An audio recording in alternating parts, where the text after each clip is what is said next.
वीरा को इस पर चोट करने का मौका मिल गया। पालतू जानवरों के साथ ऐसे रिश्ते मगरिब में इस्तवार किए जाते हैं, हमारे यहाँ इसका रवाज नहीं है।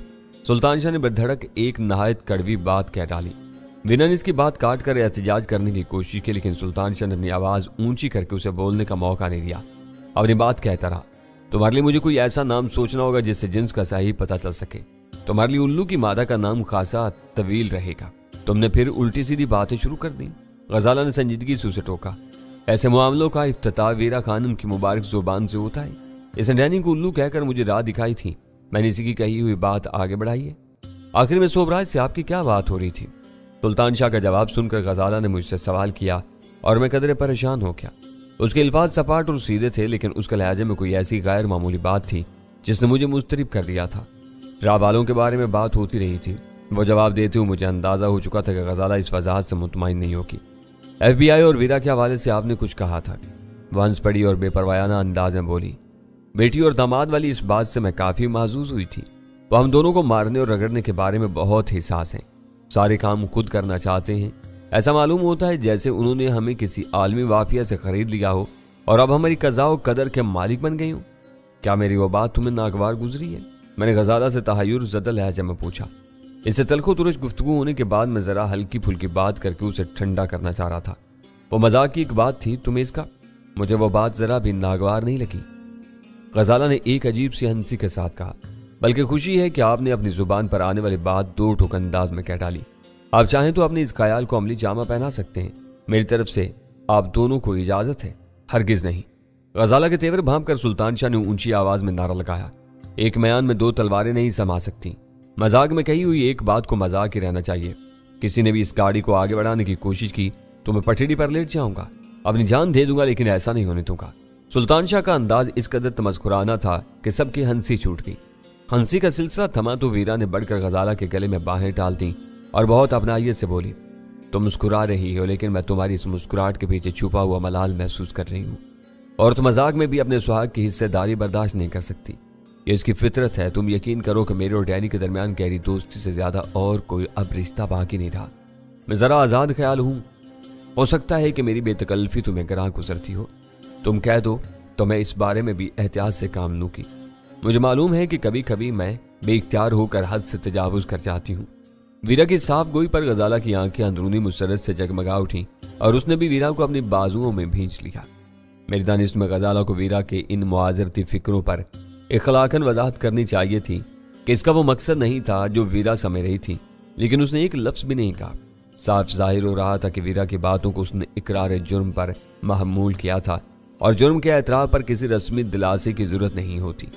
तुम लोग फजूलियात में उलझ गईं। सुल्तान शाह उकताए हुए अंदाज में बोला, इन बातों में वक्त बर्बाद होता रहा तो राह वाले कुछ भी कर गुजरेंगी। इनके बारे में तुम क्या सोच रहे हो? वीरा ने मुझसे पूछा। तुम लोगों ने सारी बातें अपने कानों से सुन ली हैं। मैं हकीकत में इस नतीजे पर पहुंचा हूं कि गोपाल के तबादले के फौरन बाद आने वाले सोबराज की फरमाइश पर आए हैं, मगर जरा देर से आए हैं। अब सोबराज का ऊंट पहाड़ तले आ चुका है। इसको अंदाजा हो गया है कि जिंदा रहने के लिए उसे किसी न किसी से मुफाहमत करना पड़ेगी। वो सबसे लड़ता रहा तो उसकी जिंदगी का तुरानिया किसी भी लम्हे खत्म हो जाएगा। तुमने उसके माजी को सामने रखकर अपनी पूरी बात उसे समझा थी। वीरा ने तुसीफी लहजा में कहा, यह बताओ कि हसन और जकी के बारे में क्या किया जाए?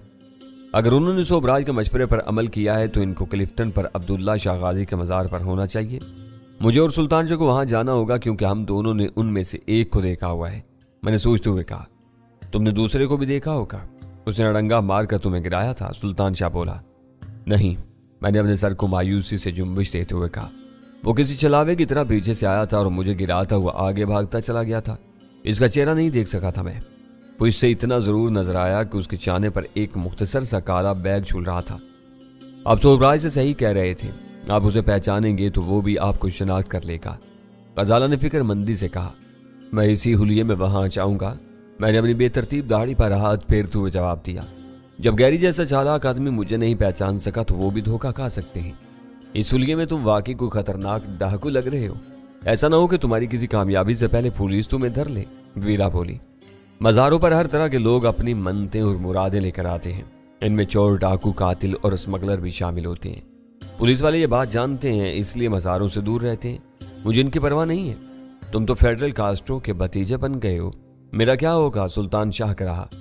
وہی ہوگا جو منظور خدا ہوگا، ویرا بے ساختہ بولی۔ تم بھی اپنے حلیے میں تھوڑی بہت تبدیلی کر لینا، تم پاگل کا روپ بھی دھار سکتے ہو۔ لوگ پاگلوں کو علاج کے لیے نفسیاتی ماہروں کے بجائے زیادہ تر مزاروں پر لے جاتے ہیں۔ صرف بال بکھیر دو تو تم خود پاگل نظر آنے لگو گی۔ وہ ویرا کی ہنسی سے چڑ کر بولا، مجھے معلوم ہے کہ تم بھول کر بھی مجھے نیک مشورہ نہیں دو گی۔ میں تمہیں ہمیشہ اچھی راہ سجھاتی ہوں، اس کا کیا علاج کہ تم ہر راہ میں کیڑے نکال لیتے ہو۔ ڈینی نے تمہارا انتخاب کر لیا ہے تو تمہیں مزار پر جانا ہی ہوگا۔ یہ تمہاری مرضی ہے کہ دیوانہ بن کر جاؤ یا فرزانہ بنے رہو۔ آپ نے صوبراج سے گہری والا واقعہ کیوں چھپا لیا؟ غزالہ نے مجھ سے پوچھا۔ اس کا حشر جان کر وہ آپ کی کارکردگی سے مرعوب ہو جاتا۔ یہ اس کا مزید اعتماد جیتنے کا سنہرا موقع تھا، اس سے فائدہ اٹھایا جا سکتا تھا۔ وہ ایک پٹا ہوا مورا ہے اور اپنی بڑائی جتانے کی خپت میں مبتلا ہو چکا ہے۔ اس معاملے میں وہ پیٹ کا اتنا ہلکا تھا کہ ذرا سی دیر میں اخبار والوں کو بتا دیتا کہ گیری کو اس نے میرے ہاتھوں پٹوایا ہے۔ یہ انکشاف ہمارے حق میں نہ جاتا۔ سرکاری سطح پر اس کے سنگین اثرات مرتب ہو سکتے تھے۔ تو منع کر دیتے تو شاید وہ ایسی کوئی حرکت نہیں کرتا۔ تم سے بہت مرعوب ہو چکا ہے، تمہارے مشوروں کو مشکل سے نظر انداز کرتا۔ ویرا بولی، تم شاید کا لفظ استعمال کر رہی ہو، یہی کھٹکا میرے ذہن میں بھی ہے۔ میں اس کے بہکنے کا 1% خطرہ بھی مول نہیں لے سکتا۔ اسے ذکر کرنے میں ایک اور اندیشہ تھا، اسے شکوہ ہوتا کہ میں نے پوری طرح غالب آنے کے باوجود اسے زندہ کیوں چھوڑ دیا۔ شاید بحث میں اسے خاموش کرنے میں کامیاب ہو جاتا، لیکن اس کے دل میں گرا پڑ جاتی کہ میں نے اس کے خون کے ایک پیاسے کو زندہ چھوڑ کر بہت بڑی رعایت دی ہے۔ ویرا پرخیال انداز میں بولی، تمہاری دوسری بات کرینے قیاس لگتی ہے، یہ رعایت اسے بہت کراں گزر سکتی تھی۔ تم نے اسے بہت کچھ کہہ ڈالا اور بات کو سنبھال بھی لیا۔ میرا خیال ہے کہ وہ اب بھی تمہاری رفاقت کا قائل ہے، تمہیں دغا نہیں دے گا۔ وہ بہت چالاک اور مکار شخص ہے۔ اس پر اپنی بالادستی برقرار رکھنے کے لیے مجھے بہت پھونک پھونک کر قدم بڑھانا پڑ رہا ہے۔ ایک بار اس پر سے میری گرفت کمزور ہوئی تو میرے قابو سے باہر ہو جائے گا۔ وہ اس کے دل میں کیا ہے یہ آنے والا وقت ہی بتائے گا۔ سلطان جہاں نہانے کے ارادے سے اٹھ گیا، اسی وقت دین محمد نے کھانے کے بارے میں دریافت کیا۔ میں نہائے بغیر کھانے کی میز پر نہیں جا سکتا تھا کیونکہ میرے ہاتھوں پر گیری کے خون کی چپچپاہٹ اس وقت تک موجود تھی۔ میں اپنے کمرے میں داخل ہوا تو میرے پیچھے غزالہ بھی اندر آ گئی۔ میں نے سنا تھا کہ وہ ویرا سے میرے کپڑے نکالنے کا بہانہ کر کے آئی تھی۔ تم نے ان دونوں کی موجودگی میں میری بات پکڑ کر اچھا نہیں کیا۔ تخلیہ میسر آتے ہی میں اپنے دل کی بات زبان پر لے آیا۔ تمہیں اندازہ ہو جانا چاہیے تھا کہ میں نے صوبراج سے وہ بات روا روی اور مذاق میں کہی تھی۔ میں معافی چاہتی ہوں کہ میری نشاندہی آپ کو ناگوار گزری۔ اس نے بڑھ کر والیانہ انداز میں اپنا سر میری شانے پر ٹکا دیا۔ میں اتنی نادان نہیں ہوں کہ سنجیدگی سے کہے ہوئے الفاظ اور مذاق میں امتیاز نہ کر سکوں۔ مجھے آپ سے کوئی شکوہ نہیں ہے۔ میں پہلے بھی آپ سے کہہ چکی ہوں کہ آپ کے محتاط روی کے باوجود وہ اکثر آپ کے سر پر سوار ہونے کی کوشش کرتی ہے۔ سب کچھ سمجھتی ہو تو اس وقت زبان کھولنے کی کیا ضرورت تھی؟ میں نے اس کی بات کاٹ کر نرمی سے اس کی پشت تپکتے ہوئے کہا، میں کافی دنوں سے گھات میں لگی ہوئی تھی لیکن اسے سبق سکھانے کا کوئی موقع نہیں مل رہا تھا۔ آج موقع ملا اور میں نے آپ پر رکھ کر اپنے دل کی بھڑاس نکال لی۔ اسے معلوم ہونا چاہیے کہ میں عقل سے پیدل نہیں، ایک تانا اور بےنا عورت ہوں۔ تم نے اس کی موجودگی میں مجھے دوسری شادی کی اجازت دے کر اچھا نہیں کیا، میں نے ہنستے ہوئے کہا۔ وہ اس سے فائدہ اٹھا سکتی ہے۔ وہ میرے اس کاٹ دار طنز کو نہ سمجھی ہوتی تو مجھ سے معافی نہ مانگتی۔ ایک بات کہہ کر میں نے اپنا سارا مفہوم اسے ذہن نشین کرا دیا ہے۔ اس وقت مجھ سے دور رہو، میں نرمی سے اسے الگ کرتے ہوئے کہا۔ اس وقت میرے بدن میں گیری کے خون اور پسینے کی بو رچی ہوئی ہے۔ جب تک اس سے چھٹکارا حاصل نہ کر لوں مجھے چین نہیں آئے گا۔ آپ کے بدن کی خوشگوار بو اس کی ساری بسان پر حاوی ہے۔ وہ کھلکھلا کر ہنس پڑی اور میں غسل خانے کی طرف بڑھ گیا۔ 5 بجے جلال گھر پر آدم کا اور آتے ہی پرجوش انداز میں مجھ سے بغل گیر ہو گیا۔ اس وقت اس کے چہرے سے خوشی پھوٹی پڑ رہی تھی۔ داڑھی وغیرہ کے باوجود اس نے مجھے پہچان لیا تھا۔ تم واقعی اپنے قول کے دھنی ہو۔ گیری اب کئی ہفتوں کے لیے صاحب فراش ہو چکا ہے، وہ اپنے بستر سے بھی نہیں اٹھ سکے گا۔ وہ مجھ سے معانقہ کرتے ہوئے کہہ رہا تھا، تمہیں یہ خبر کہاں سے اور کیسے مل گئی؟ میں نے حیرت سے پوچھا۔ گیری کی گاڑی میں بھی شاید چپ لگا ہوا تھا، اس نے ایک نشست سنبھالتے ہوئے بتایا۔ انہیں معاملہ سمجھنے میں زیادہ دیر نہیں لگی۔ جب وہ گاڑی دیر تک ایک ہی جگہ رکی رہی اور انہیں اپنے آلات پر اس کے حرکت کرنے کے کوئی آثار نظر نہیں آئے تو قونصل خانے کے فرسٹ سیکرٹری نے پولیس کنٹرول سے رابطہ کر کے اندیشہ ظاہر کیا کہ ماری پور روڈ پر ان کے سینئر افسر کی گاڑی کو کوئی ناقابل فہم حادثہ پیش آ گیا ہے جس کی دیکھ بھال کی ضرورت ہے۔ یہ کس وقت کی بات ہے؟ میں درمیان میں سوال کیا۔ پولیس کنٹرول کے ریکارڈ کے مطابق وہ کال 2:28 پر موصول ہوئی تھی، اس نے بتایا۔ میں سلطان شاہ کی طرف دیکھ کر چھرچری لے کر رہ گیا۔ اس وقت ہم دونوں اس منحوس سے برسے بیکار تھے۔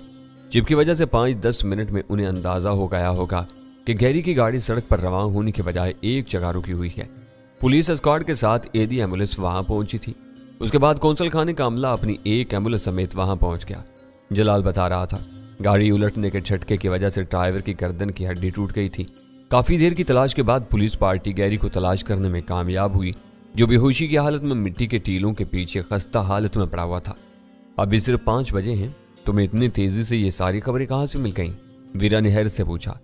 मेरे आदमी हर वक्त पुलिस कंट्रोल से राब्ते में रहते हैं। पुलिस के मुलव्विस हो जाने की वजह से मुझे पल पल की खबरें मिल रही थी। पुरस्कार हालात में गैर अहम मुल्की सफारतकार का जख्मी हालत में मिलना मामूली वाकया नहीं है। इब्तदाई खबर सुनते ही मैंने समझ लिया था कि तुम्हारा मंसूबा कामयाब रहा है। गैरी की एक टांग भी टूटी हुई है। तुम्हारी यहाँ आमद का मतलब है कि वो किस्सा तेजी से निपटा दिया गया है। पिचकी हुई कार के बारे में मैं कुछ नहीं कह सकता। ड्राइवर की लाश के साथ वो गैरी को अपने एम्बुलेंस में ले गए थे। वो कार अब पुलिस की तहवील में होगी। मैंने पूछा। पुलिस को उन्होंने कार की तलाशी लेने से भी रोक दिया। उसकी नंबर प्लेट गैर सफारती है, लेकिन वो कार कौंसल खाने के नाम पर रजिस्टर्ड है। पुलिस बेबस होकर रह गई। जहां वारदात पर पहुंचने वाले डीएसपी की राय है कि कार के मुआयने से कई अहम बातें सामने आ सकती थी। अब हर शख्स अंधेरे में है। गैरी क्या कहता है? मैंने गौर से उसकी तरफ देखते हुए पूछा। वो शायद कल तक भी कुछ कहने की पोजीशन में ना आ सके। पुलिस रिपोर्ट के मुताबिक उसे बहुत बेरहमी से मारा पीटा गया है। अभी तक किसी ने इस वाक़े की एफआईआर दर्ज नहीं कराई। देखना होगा कि वो लोग क्या रास्ता इख्तियार करते हैं। जलाल बहुत खुश और पुरजोश था। बेचारे के साथ बुरा हुआ, वीरा इस्तेज़ाइया अंदाज में बोली। आराम से वापस आ रहा था कि रास्ते में चोर उचक्कों के हाथ पड़ गया। क्या तुमने इस वाक़े को राजधानी का रंग देने की कोशिश की थी? जलाल ने पूछा और मैंने इस बात में अपना सर हिला दिया। वो तुम्हारी कोशिश थी। देखना यह होगा कि गैरी इस वाक़े को किस रंग में लेता है। आज तुमने मेरा दिल खुश कर दिया। इन लोगों के साथ यही होना चाहिए। जब तक गैरी जिंदा रहेगा, आज की मार को नहीं भूल सकेगा। मार पीट कर छोड़ देना कामयाब हिकमत अमली नहीं है, वीरा बोली। गैरी मार को जिंदगी भर याद रखेगा, लेकिन वो दूसरों के लिए इबरत का सामान नहीं बन सकेगा। अपने दर्द को वही समझ सकता है, दूसरों को उसके दर्द का इदराक नहीं होगा। इनको ये मारपीट का एक मामूली वाकया महसूस होगा और वो अपनी हरकतों में लगे रहेंगे। मौत से हर से हम जाता है। ये वाकया अभी बहुत ताज़ा है, कल तक इस बारे में कुछ वाजे हो सकेगा। जलाल ने सिगरेट सुलगा कर कहा। इस दौरान में तुम्हें सोबराज को भी टटोल लेना चाहिए। गैरी उसकी दावत पर फ्रेंच बीच गया था। इसी के साथ ही सोबराज पर भी शुबा करेंगे। थोड़ी देर पहले उसका फोन आ गया था। गैरी ने 2 बजे फ्रेंच बीच के किसी रेस्ट हाउस से फोन करके उससे शिकवा किया था कि वो अपने वादे के मुताबिक बीच पर नहीं पहुंचा। ओहो, ये बात अपने दिल में क्यों लिए बैठे थे? उसने अपनी जगह पर बेचैनी से पहलू बदल कर मेरी बात काट दी। तुम्हारी लाई हुई दिलचस्प रिपोर्ट खत्म होने का इंतजार कर रहा था। असल काम तुम लेकर आए थे। मेरी रिपोर्ट में तो कुछ भी नहीं था। मुझे ये जानकर खुशी हुई है कि इन लोगों को बहुत जल्द गैरी के अंजाम का पता चल गया। अब इनकी सफ़ों में खलबली मची हुई होगी। तुमने सोबराज को ये तो नहीं बताया कि तुमने गैरी की ठुकाई की है? कोई ख्याल आते ही उसने यकायक सवाल किया। क्या तुम मुझे इतना ही अहमक समझते हो? वो इसी वक्त अखबारों में इश्तिहार लगवाने की तगोदो शुरू कर देता और तुम मुश्किलात में पड़ जाते। मैं किसी से कोई वादा कर लेता हूँ तो फिर पूरी तरह उसका पास करता हूँ। इस वाक़े के बारे में उसकी क्या राय है? जलाल रवानी में सवाल कर गया। तुम कहाँ हो? किस वाक़े की बात कर रहे हो? जब उसे गैरी के वाक़े की हवा ही नहीं लगने दी गई तो उसके बारे में उसकी राय का सवाल कहाँ से पैदा हो गया? ओह, शायद मैं उलझ गया हूँ। वो अपनी पेशानी पर हाथ मार कर बोला। उसकी राय पर लानत भेजो और ये बताओ कि इससे तुम्हारी क्या बात हुई? राह वाले भटक रहे हैं। सोबराज ने उन्हें एक मज़ार पर पनाह लेने का मशवरा दिया है। मैंने उसे अपनी और सोबराज की गुफ्तगू की तफसील सुनानी शुरू कर दी।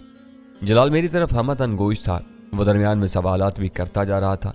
पूरी बात खत्म होने पर वो बोला, गैरी के पिटने की खबर सुनने के बाद मुझे पूरा यकीन हो गया था कि वो तुम्हारा काम है, लेकिन मुझे ये फिक्र सता रही थी कि गैरी तुमको कर्नल तावर के रूप में बहुत करीब से जानता है। यहाँ आकर मैंने तुम्हारी हैत कोज़ाई देखी तो मेरी तशवीश दूर हो गई। झाड़ झंकार जैसी दाढ़ी और आंखों के रंग की तब्दीली के बाद कोई तुम्हें नहीं पहचान सकता। इस सुली में तुम आसानी के साथ इन दोनों की तलाश में निकल सकते हो। सरकारी अमले की अमरीकियों से दूरी पॉलिसी की मजबूरी है। क्या तुम राह वालों से भी अलग थलग रहोगे? मैंने सपाट लहजा में पूछा। तुम्हारे ज़हन में यह ख्याल कैसे आ गया? उसने सवाल किया। तुम्हारे पास हमला है और वसाइल भी, तो मुझे इनकी तलाश में निकलने का मशवरा क्यों दे रहे हो? मैंने चुभते हुए लहजे में कहा। इन्हें मेरे आदमी तलाश करेंगे। इन्हें तलाश करके कैफे किरदार तक पहुंचाना मेरे महकमे की जिम्मेदारी है, लेकिन तुम इनमें से कम अज कम एक को पहचानते हो। तुम मैदान में निकल आए तो इन तक पहुंचना आसान हो जाएगा। उसने जल्दी से वजाहत की। जलाल की इस वजाहत से मैं मुतमईन हो गया और वह मुझे नई मुहिम की बारीकियां समझाने में मसरूफ हो गया।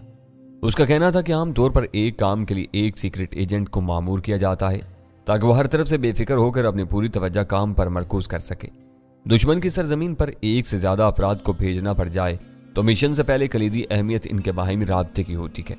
महफूज तरीन राब्ते के लिए वायरलेस ट्रांसमीटर कामयाब समझे जाते हैं जिनमें कनेक्शन वगैरह का कोई झंझट नहीं होता और मखसूस हदूद में एक से ज्यादा अफराद हर वक्त एक दूसरे के राब्ते में रह सकते हैं। इसके मुकाबले में मोबाइल फोन की वो अफादियत नहीं थी। उसे यकीन था कि हसन और जकी के फर्जी नामों से कराची पहुंचने वालों के पास खास हद में काम करने वाले ट्रांसमीटर जरूर मौजूद होंगे ताकि वो एक दूसरे से अलग होने के बावजूद हर वक्त बाहमी राब्ते में रह सकें। इब्तिदा में जलाल की वो बातें मुझे अजीब और गैर ज़रूरी महसूस हो रही थी, लेकिन जब उसने दिल्ली में पकड़े जाने वाले अब्दुल्ला का जिक्र छेड़ा तो पूरी बात मेरी समझ में आ गई। अब्दुल्ला दिल्ली में IB का फ़ाल एजेंट था। जिन दिनों मैं वीरा और गजाला के साथ वहाँ अहम भारतीय अफसरों और ठिकानों को अपनी सरगर्मियों का निशाना बना रहा था तो भारतीय दारुल हुकूमत में एक भौचाल सा आ गया था।